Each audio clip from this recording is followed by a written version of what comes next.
Hello साथियों, आपका स्वागत है आपके अपने YouTube चैनल अभिमन्यु की क्लास में। मैं आज की इस क्लास में आप सभी को आधुनिक भारत की कुछ प्रमुख घटनाओं की चर्चा करूंगा क्लास में। यदि आप सबको ये वीडियो अच्छा लगता है तो वीडियो को अधिक से अधिक शेयर करें, लाइक करें। साथ मेरी चैनल पे न्यू है तो सब्सक्राइब करना भी मत भूलिए। आज हमारा जो क्लास है वो है आधुनिक भारत की प्रमुख घटनाओं के बारे में, यानी 1905 से लेकर के और 1950 तक का जो घटनाक्रम था उस घटनाक्रम को हम डेट बाय डेट पढ़ेंगे और महत्वपूर्ण जो घटनाएं हुई हमारे आधुनिक भारत में उनको भी हम समझेंगे। 1905 बंगाल विभाजन,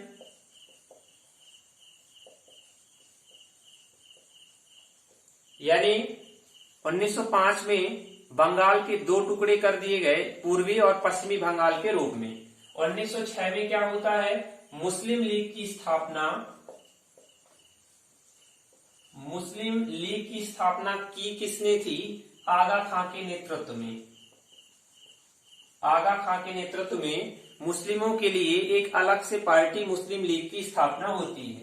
1907 में सूरत अधिवेशन, जिसमें कांग्रेस दो भागों में विभाजित हो गई, गरम और नरम दल में। गरम प्लस नरम दल में विभाजित हो जाती है या कांग्रेस का ब्रेकअप हो जाता है। आगे 1911 में क्या होता है, दिल्ली दरबार संपन्न हुआ। दिल्ली दरबार संपन्न हुआ, जॉर्ज पंचम का स्वागत होता है और इसी 1911 के दिल्ली दरबार में निर्णय लिया गया कि भारत की राजधानी को कोलकाता से दिल्ली हस्तांतरित किया जाएगा। 1911 में दिल्ली दरबार में ये निर्णय लिया गया। 9 जनवरी 1915 गांधी जी का आगमन होता है देश में। गांधी जी का आगमन देश के अंदर आते कहां से हैं? दक्षिण अफ्रीका से वकालत की नौकरी करके भारत आते हैं।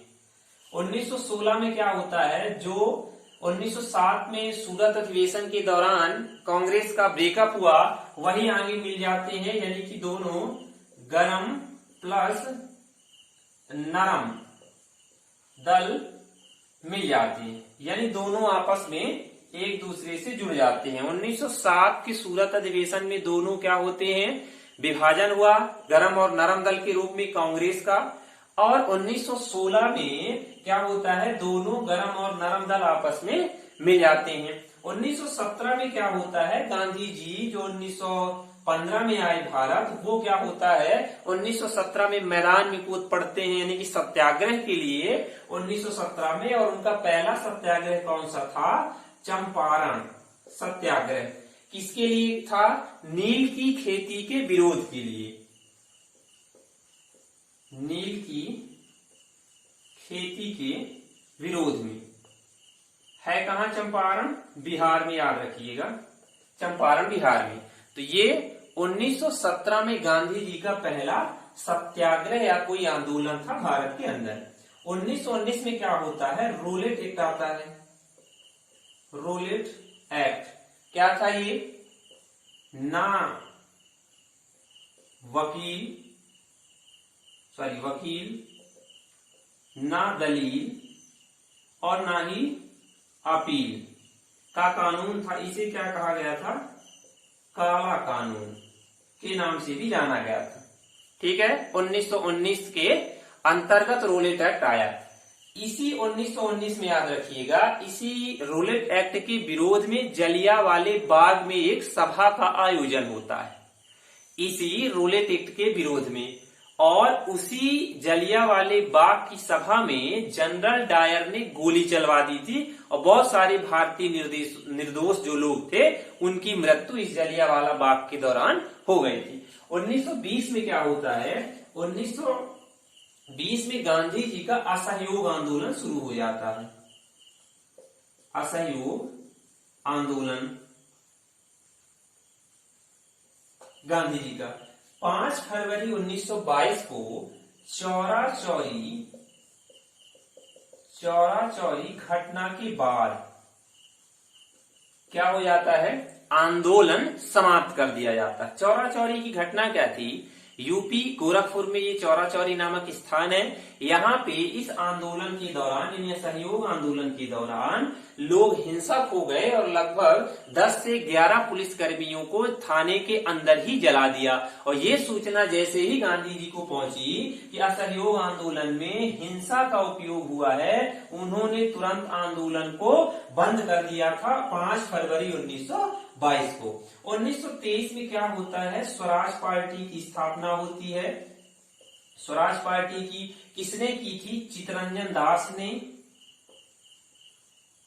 चित्तरंजन दास प्लस मोतीलाल नेहरू, मोतीलाल नेहरू, ये दो लोगों ने मिलकर के 23 मार्च 1923 को स्वराज पार्टी की स्थापना की थी। फिर क्या होता है, 9 अगस्त 1925 को काकोरी कांड होता है, काकोरी कांड। फिर 1927 में साइमन कमीशन की स्थापना होती है, साइमन कमीशन स्थापना। कहां होती है स्थापना, इंग्लैंड के अंदर होती है साइमन कमीशन की स्थापना 1927 में। आगे है 1928 में भारत में क्या हुआ, आगमन होता है। किसका आगमन हुआ, इसका क्या कहते हैं, साइमन कमीशन का। और इस साइमन कमीशन में क्या है, 7 सदस्यीय कमीशन था जिसमें एक भी भारतीय नहीं थे। और भारतीय ना होने की वजह से सभी क्या थे, अंग्रेज थे। इसलिए भारतीयों ने इसका विरोध किया और क्या कहा कि साइमन कमीशन वापस जाओ। 1929 में क्या होता है, 1929 में लाहौर अधिवेशन के दौरान, लाहौर अधिवेशन में मोतीलाल नेहरू ने क्या किया, नेहरू रिपोर्ट प्रस्तुत की, नेहरू रिपोर्ट प्रस्तुत की 1929 में, 1928 में। इसको याद रखिएगा अभी, ये एक डेट और 1928 की ही आती है। 1928 में लाहौर अधिवेशन के दौरान क्या किया, मोतीलाल नेहरू ने क्या की, नेहरू रिपोर्ट प्रस्तुत की। नेहरू रिपोर्ट 1928 में ही किसने की, मोतीलाल नेहरू ने। उसके बाद जब मोतीलाल नेहरू ने, पिता ने कुछ बड़ा काम किया तो बेटे ने भी कुछ बड़ा काम करने की सोची। और पंडित जवाहरलाल नेहरू ने 1929 में लाहौर अधिवेशन के दौरान क्या किया, इन्होंने पूर्ण स्वराज की बात की, पूर्ण स्वराज की बात कही,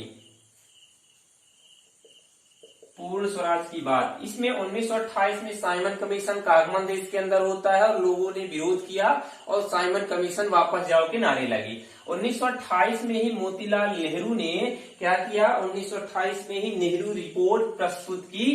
किसने, मोतीलाल नेहरू ने, ये यहाँ पे है। और उसके बाद 1929 में इनके बेटे जवाहरलाल नेहरू ने लाहौर अधिवेशन के दौरान क्या किया है, लाहौर अधिवेशन के दौरान इन्होंने पूर्ण स्वराज की बात कही है।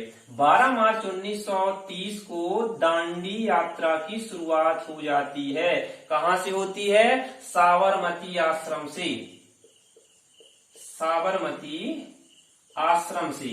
कहां के लिए, दांडी नामक स्थान के लिए। साबरमती आश्रम से 12 मार्च 1930 को दांडी यात्रा का प्रारंभ हुआ। 78 अनुयायी के साथ गांधी जी पैदल मार्च करना शुरू करते हैं और 6 अप्रैल 1930 को गांधी जी दांडी नामक स्थान पर पहुंचते हैं। और इन्होंने क्या किया, यहाँ पे नमक कानून को क्या किया, नमक बना करके तोड़ा, नमक बना करके नमक कानून को समाप्त किया और कहा कि इस नमक पर देश के हर एक नागरिक का अधिकार है, अंग्रेजों का या इन हुर्रियतों का बस अधिकार देश के अंदर नहीं है। 1930 में ही सविनय अवज्ञा आंदोलन शुरू हो जाता है।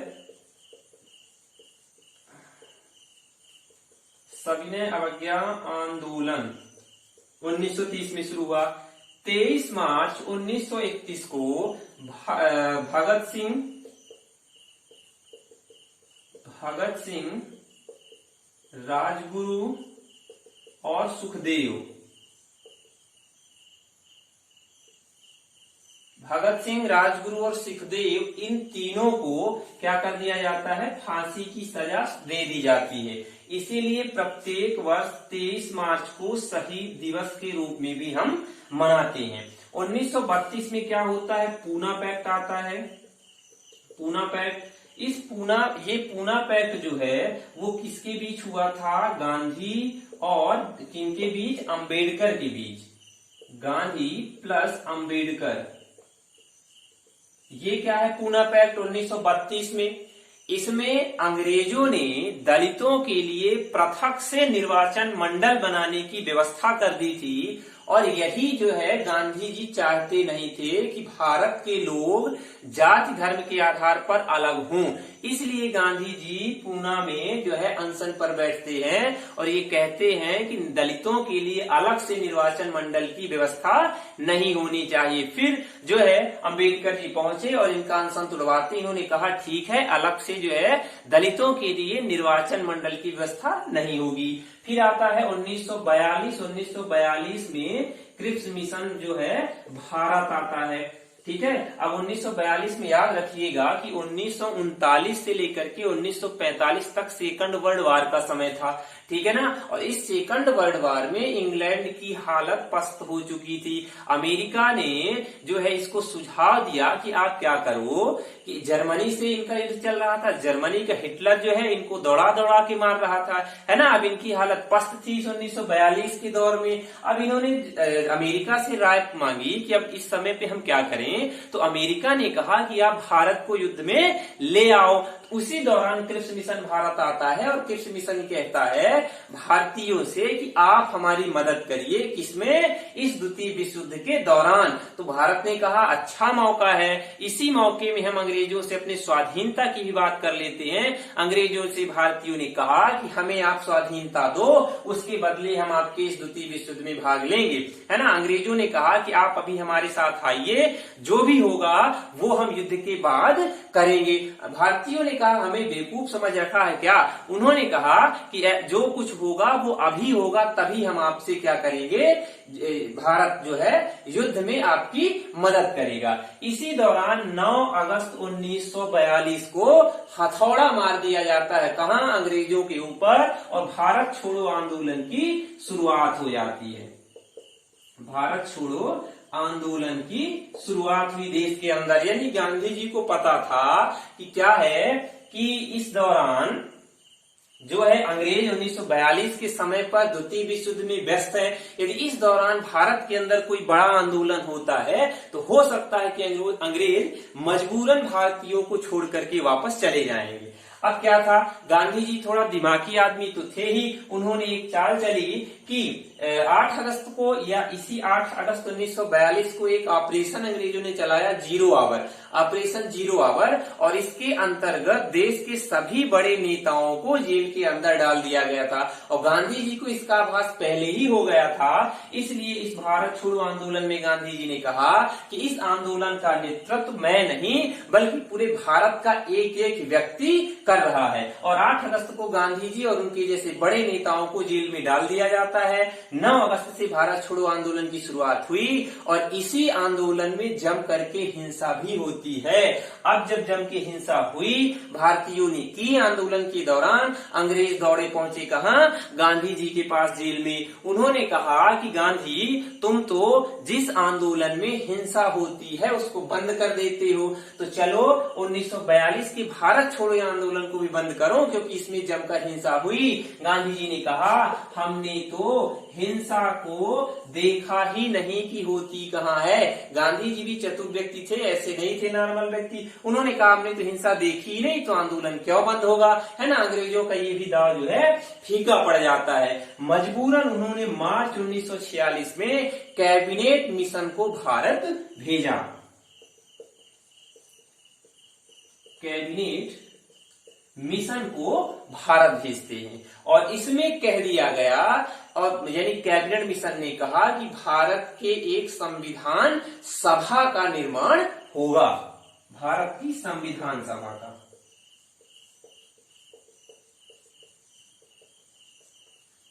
संविधान सभा का निर्माण हो गया। यानी अंतिम रूप से उन्हें स्वीकारना ही पड़ा कि हम भारत को स्वतंत्रता देने के लिए तैयार हैं। और इस कैबिनेट मिशन 1946 के द्वारा इन्होंने भारत के अंदर एक संविधान सभा की स्थापना कर दी। 9 दिसंबर 1946 को पहली बैठक संपन्न होती है संविधान सभा की, और इस बैठक में डॉक्टर सच्चिदानंद सिन्हा को संविधान सभा का अस्थायी अध्यक्ष बना दिया गया। 11 दिसंबर 1946 को दूसरी बैठक संपन्न होती है। इस दूसरी बैठक के दौरान डॉक्टर राजेंद्र प्रसाद को संविधान सभा का स्थायी अध्यक्ष नियुक्त कर दिया जाता है। 13 दिसंबर 1946 को जवाहरलाल नेहरू ने क्या किया, उद्देश्य प्रस्ताव पेश किया। कहाँ किया? संविधान सभा में। और आगे चलकर यही उद्देश्य प्रस्ताव भारत की उद्देशिका या भारत के संविधान की प्रस्तावना बनती है। उसके बाद क्या होता है, तो इसके बाद आता है 3 जून 1947। यहाँ पे जगह नहीं है तो ऐसे बता देता हूँ। 3 जून 1947 को 3 जून योजना या इसे माउंटबेटन योजना के नाम से जानते हैं आती है। और माउंटबेटन ने इसे स्वीकार किया। क्या स्वीकार किया? कि भारत को हम पूरी तरह से स्वतंत्र करके ही रहेंगे। और इसी दौरान 18 जुलाई 1947 को भारतीय स्वतंत्रता अधिनियम आता है, एक्ट आता है। और इसके द्वारा जो है 15 अगस्त 1947 को भारत को पूरी तरह से स्वतंत्र कर दिया गया। और 26 नवंबर 1949 को संविधान बनकर पूरी तरह से तैयार हुआ। और उसके बाद 26 जनवरी 1950 को संविधान को पूरी तरह से देश के अंदर लागू कर दिया जाता है। तो आज की इस वीडियो में हमने क्या जाना, आधुनिक भारत की प्रमुख घटनाओं को जाना, क्रम से डिटेल से ईयर बाय ईयर जाना। हमें ऐसी उम्मीद है आप सबको ये वीडियो बहुत अच्छा लगेगा और आप सब इसी तरह से चैनल में बने रहें। चैनल में यदि आप लोग नए हैं तो चैनल को सब्सक्राइब करें, अधिक से अधिक शेयर करें। धन्यवाद।